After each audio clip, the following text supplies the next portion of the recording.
Today I want to talk about protocols and delegation.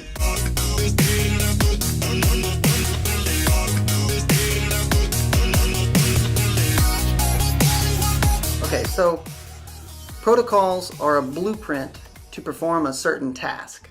Okay, so think of it as a playbook.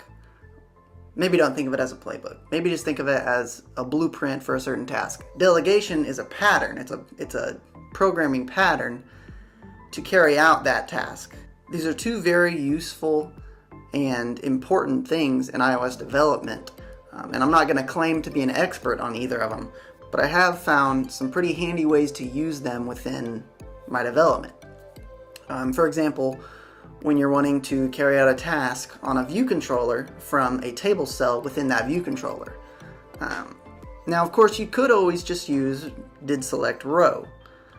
That's the default way of doing that because table view delegate is a delegation pattern after all. But maybe you don't want to call this function when you tap on the table view cell. Maybe you want to have multiple things that come from a certain table cell, like sharing an item versus buying an item, or whatever it may be. So first, let's talk about what the goal is for this example project. I want to purchase an item from a table view by tapping on the price and sending that action to the view controller to carry out the purchase of the item, right? Because I don't want to do things within a table view cell. And this is a great opportunity to use protocols and delegation. So in our table view, we've got a data source. We're selling headphones, a dongle, and a watch, and each of these has a price.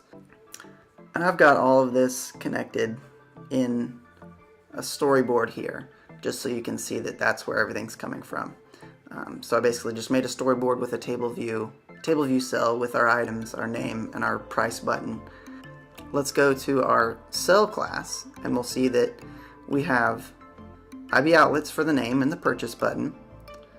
And then we have our delegate item, which, if you'll notice at the top of this class, we have defined our protocol class, okay?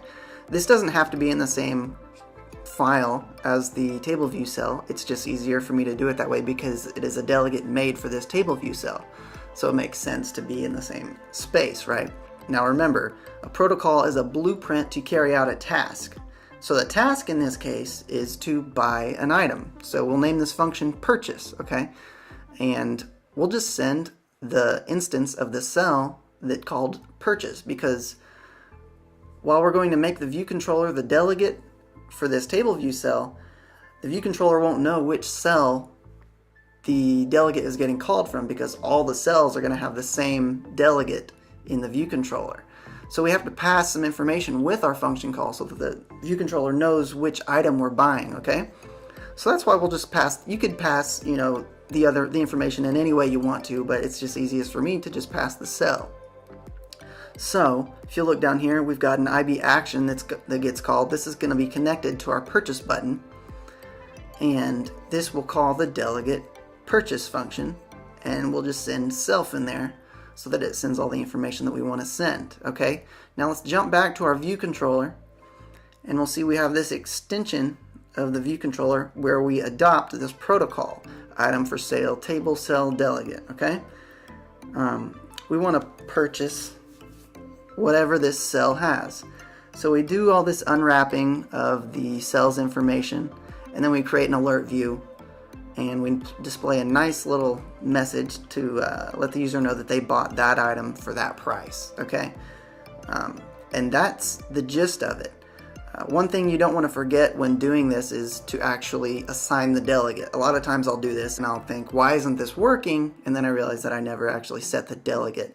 So when you are defining all your table cells in the cell for row at function, you want to make sure that you assign that cell.delegate to self. And that's about it. So let's build and run our app. Alright, so this is Luke's shop. We sell headphones, dongles, and watches. We just want a dongle, so if I click on this dongle, cha-ching, dongle purchase for $4.99. Delegation and protocols in action. Thank you. I also want a watch. Hey, we got a watch for $24.99. Okay, so it's not a hard thing. It can be kind of confusing to remember where the protocol goes, you know, who owns the delegate instance and who is the delegate. You know, the easy way to remember that is if a class is the one doing something, in this case, you know, purchasing the item or showing the alert, then they are the delegate. The delegate does stuff. Okay, remember that? Delegate does stuff. And if you are the class that is telling someone what to do, you are the owner of the delegate.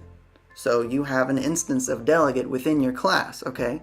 So the owner tells people what to do, and the delegate does stuff. Makes sense, right? But that's kind of it for delegation and protocols. If you have any questions on that or any ideas for other videos, talk about it in the comments.